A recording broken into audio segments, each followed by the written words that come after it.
बिस्मिल्लाहिर्रहमानिर्रहीम। अस्सलाम वालेकुम। Welcome to what shall I cook. आज हम बना रहे हैं चिया ड्रिंक।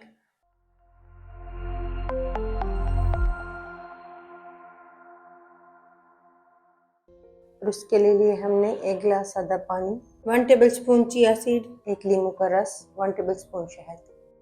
चिया सीड में हाफ कप पानी डालकर 10 मिनट के लिए भिगोएंगे। 10 मिनट तक चिया सीड को भिगोने के बाद ग्लास में डालेंगे। पानी डालेंगे आधा गिलास और।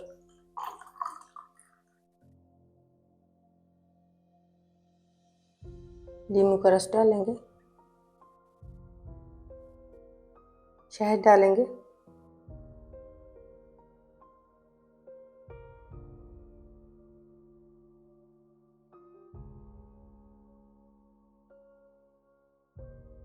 मिक्स कर लेंगे।